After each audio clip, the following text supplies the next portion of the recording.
Good morning, hello friend, कैसे हैं आप सभी का मेरे न्यू ब्लॉग में स्वागत है। तो गाइस सुबह सुबह घूम रहे हैं और सुबह का सुंदर नज़ारा आपको दिखाते हैं। दोस्तों देखिए, अभी मानसून है और बारिश होने का मौसम बन रहा है। तो दोस्तों आज है पितृ विसर्जन अमावस्या, तो सभी आज पितरों को विदा देते हैं और जितने भी पितृ है अयरमा वगैरह उन सबको हम नमन बंदन करते हैं ब्लॉग में। और पितृ हर साल आते हैं और अपने बच्चों को आशीर्वाद दे के जाते हैं। तो बस सुबह सुबह घूम रहे और देखिए दोस्तों,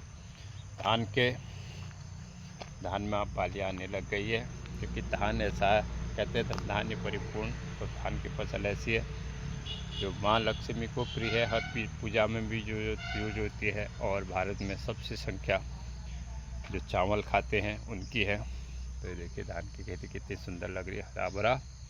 तो भाई थोड़ी देर घूमते हैं और घूम फिर के फिर घर को जाएंगे और देख के आज के दिन आपको क्या दिखाते हैं। जुड़े रहिए, ब्लॉग पूरा देख के लाइक कीजिए। दोस्तों सपोर्ट कीजिए, आजकल सपोर्ट थोड़ी कम मिल रहा है। तो बाहर आज सुबह घूम रहे हैं, अब घर को जा रहे हैं।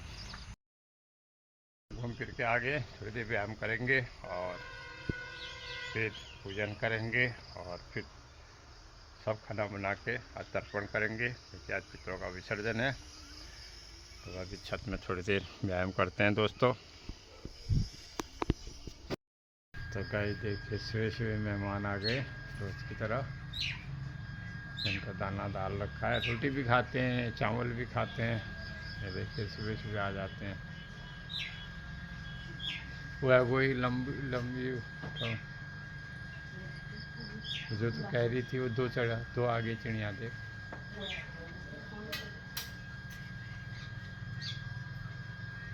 इसमें बहुत तरह की चिड़ियाएँ आती हैं यहाँ पर। ही देख के तरह तरह की चिड़ियाएँ आती है, देखिए।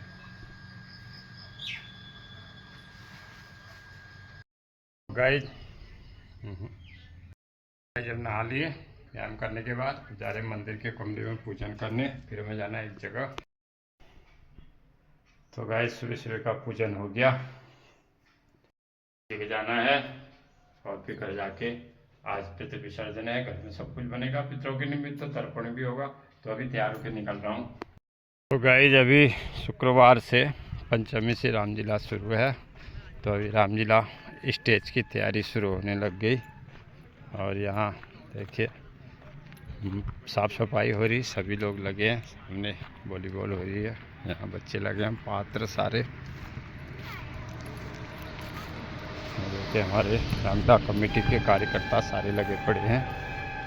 तो यहाँ स्टेज बनने की तैयारी हो रही है।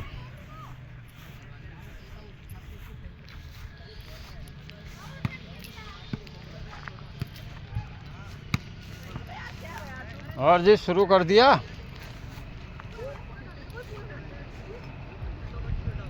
थोड़ी इधर को कर दिया ना। हाँ चलो थोड़ा खींच देगा। फिर के घर में आ गए। हमारे पड़ोस में ज़रा तर्पण है, वहाँ जा रहे हैं। फिर पड़ोस में जाते हैं तो फिर उसके बाद अपने घर में तर्पण होगा। और आज पितृ विसर्जन है, सभी पितरों को विदाई देंगे। पितृ देवता की जय। तो पड़ोस में जा रहे हैं। तो विसर्जन अमावस्या है, तो सभी पितरों की विदाई कर रहे हैं। गौ माता के पास जाते हैं, गौ माता के पूजन करके तो सभी पितरों के नाम राज देना पड़ता है। तो अभी जा रहा हूँ गौ माता के पास। जाओ गौ माता। तो गाय हमारे पड़ोस में ही है। स्वादिभ्यो सदा नमो पिता मेभ्यो स्वादिभ्यो सदा नमो पितृदेवाय नमो गवी नमः। तो गाय ऐसा होता है, गाय को गोग्रास क्यों देते हैं मैं बताता हूँ। क्योंकि गाय के शरीर में 33 कोटि देवी देवता रहते हैं और जहाँ गाय बधी रहती है वहाँ सर्व तीर्थ होता है। तो इसलिए गौ माता को जो हम खिलाते हैं वो देवताओं और पितरों तक पहुँचता है। तो आज हमारे सारे पितरों को भोजन मिले, इसलिए गौ माता के पास आए हैं। ओम गवी नमः। मेरे आगे भी गाय हो, पीछे भी गाय हो। अरे गौ माता बड़ा अच्छा, इसको पता लग जाता है मेरे लिए लाई है करके। बड़ी प्यारी बच्चा है। तो गाय अब बस कुछ खाना खाते हैं। तो गाय जब घर आ गए और अब खाना खाते हैं।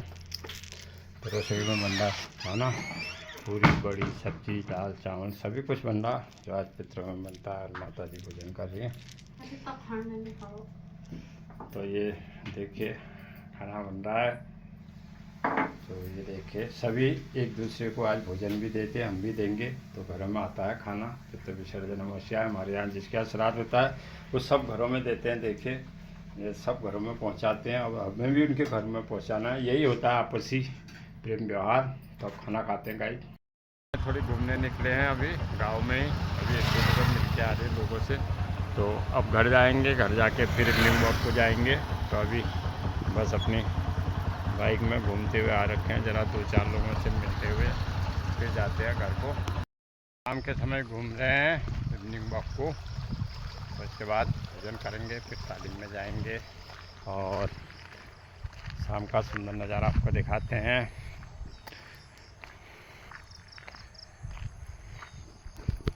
तो गाइस थोड़ी देर घूमेंगे और फिर कल से नवरात्र हैं। नवरात्र कल से चालू है तो नवरात्रों की भी तैयारी करनी है। शाम को तालीम में जाएंगे। रामलीला भी नज़दीक आ रही तो रामलीला में भी हिस्सा लेते हैं। तो वह निकलते हैं अभी।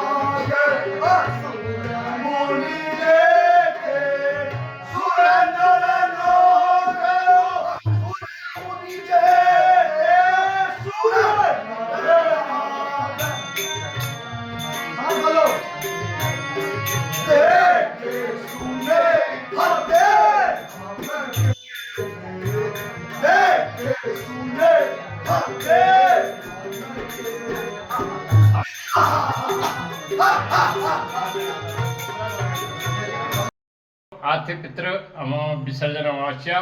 तो सभी ने अपने पितरों को विदा दे दी है। तो हम भी अभी तालीम से आ रहे हैं और पूजन किया। तो तालीम के कुछ पात्रों का अभिनय आपको दिखा दिया।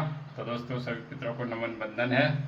तो कल से है नवरात्रि और आश्विन नवरात्रियों का बड़ा महत्व होता है। तो ये नवरात्रियाँ बहुत बड़ी मानी जाती हैं और माँ जिस पर खुश हो जाती है उसके सारे भंडार भर देती है। तो आप सभी को नवरात्रि की भी ढेर सारी शुभकामनाएं, बधाई। तो आपको कुछ एक छोटा सा भजन भी यहाँ पर सुनाएंगे। आदुराम तपोवनादिगमनम हत्वा मृगं कांचनम वैदेहरणं जटायुमरणं सुग्रीव संवासणं बाली निग्रणं समुत्तरणं लंकापुरी दाहनम पाश्चाद रावण कुंभकर्ण हननम एतेति रामायणम। भगवान श्री रामचंद्र जी की जय हो। तो दोस्तों आज मैं ब्लॉग में एक चीज़ बताना चाहता हूँ कि आप देख रहे हैं, मैं काफ़ी दिनों से देख रहा हूँ कि हमारे जो उत्तराखंड के ब्लॉगर हैं सौरभ जोशी, उनको काफ़ी ट्रोल किया जा रहा है। तो मैं यहाँ पर एक चीज़ बता देता हूँ, मैंने रील में भी बताया था कि ऐसा है, आप दान करें न करें ये आपकी मर्जी है, आपकी मेहनत है। कुछ लोगों को बड़ा दर्द हो रहा है तो काफ़ी कुछ छपरी नाम दे रहे हैं, कुछ के बहुत गलत बात है। क्योंकि ऐसा है, एक छोटा सा साधारण परिवार का बच्चा आज उस मुकाम पर पहुंचा है, अपनी मेहनत से पहुंचा है और वो चाहे कुछ करे। क्योंकि ऐसा है, अपनी ज़िंदगी जीने का सभी को स्वतंत्र अधिकार है, किसी को इसमें इंटरफेयर नहीं करना चाहिए। देखिए जो दान करेगा अपने लिए, जो नहीं करेगा अपने लिए। अगर आप किसी दान के लिए कहेंगे वो उचित नहीं है। और दान करने वाला अगर ढिढोरा पीट के दान करता है तो वो सबसे बुरा होता है, दान गुप्त दान होता है। यहाँ तक मैंने एक जगह देखा कि सौरभ जोशी ने भी कह दिया कि मैंने गुप्त दान किया था। लेकिन उस बंदे को देखो, इतनी बुराई होती है, वो पलट के किसी को जवाब नहीं देता है, अपने लक्ष्य को देखता है। तो उसकी यही बात मुझे बहुत अच्छी लगती है। तो उसने देखिए, सबसे बड़ी बात है सौरभ जोशी की, उसने अपने परिवार को एक कर रखा है, अपने चाचा को, भाई को, भतीजे को। ये हमारे लिए बहुत बड़ी मिसाल है कि हम अपने कैसे घर परिवार को एक कर सकते हैं। आजकल भाई भाई एक साथ नहीं रह रहा, लेकिन उसने अपने परिवार को एक कर रखा है। इस तरह सौरभ जोशी जी के लिए मैं बोलता हूँ तो बहुत अच्छा, अपने परिवार को जोड़ लें, ऐसी जोड़ी भी रखें। और वैसे तो हमारे बच्चे की उम्र के हैं, क्योंकि हमारे बेटे से थोड़ी बड़े होंगे। तो इस तरह ट्रोल लोग कर रहे हैं तो मैंने देखा, क्योंकि इस तरह वो ध्यान भी नहीं देते हैं तो टॉल करने वाले को करने दीजिए। सौरभ जोशी जी, आप अपना काम करिए, यही मैं करता हूँ। राधे राधे। तो कल मिलते हैं अगले ब्लॉग में। जय श्री राम।